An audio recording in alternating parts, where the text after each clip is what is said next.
Hey guys, Max again. Another Season of Discovery Phase 2 video. This time we're going to be talking about the Paladin runes, and we're going to jump right into it, starting off with the belts.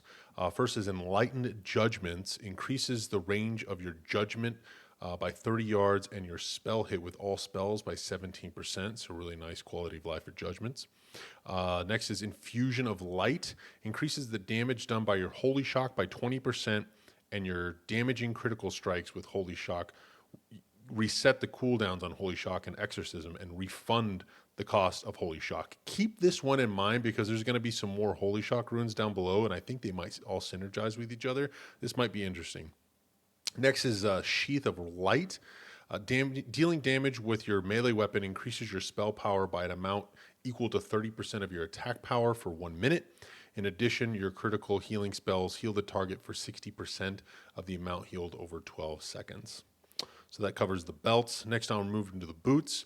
Guarded by the light, each time you hit a target with your melee weapon, you gain 5% of your maximum mana per 3 seconds for 15 seconds, but then it cuts your healing in half. So this looks to be like a tank, regain your mana, excuse me, or a ret, regain your mana kind of rune. I don't think the healers will be touching that one. Sacred Shield. If you played a Paladin for a while, you kind of know what this is. Each time the target takes damage, they gain a Sacred Shield, absorbing 500 damage and increasing the Paladin's chance to critically hit with Flash of Light by 50% for 6 seconds. In addition to that, this causes your Flash of Light to heal targets with Sacred Shield for an additional 100% in that last 12 seconds.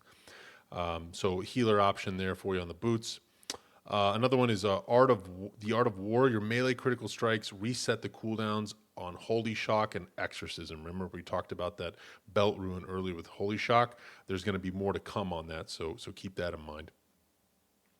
Moving on to the bracers, Improved Hammer of Wrath. The cooldown of Hammer of Wrath is reset each time it damages an enemy below 10%.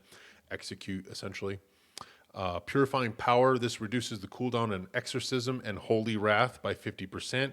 And Holy Wrath can now be cast on any target, and it will also stun undead and demons. So for newer Paladin players, Holy Wrath is essentially this AoE beam of light that you used to shoot out, but you can only use it on undead and demons. Now you can use it on anybody with this rune. Beasts, humanoids, things like that, and it might synergize with those 2 runes that we talked about before. So really curious to see how that plays out with maybe some big PvP fights, big trash pulls and raids, or maybe a raid boss that has a bunch of trash to deal with, so it might be cool. And then moving on to the helmets, we have 4 different things to check out here. Fanaticism increases the critical strike chance with holy spells by 18%. Healers might be gravitating towards that a little bit.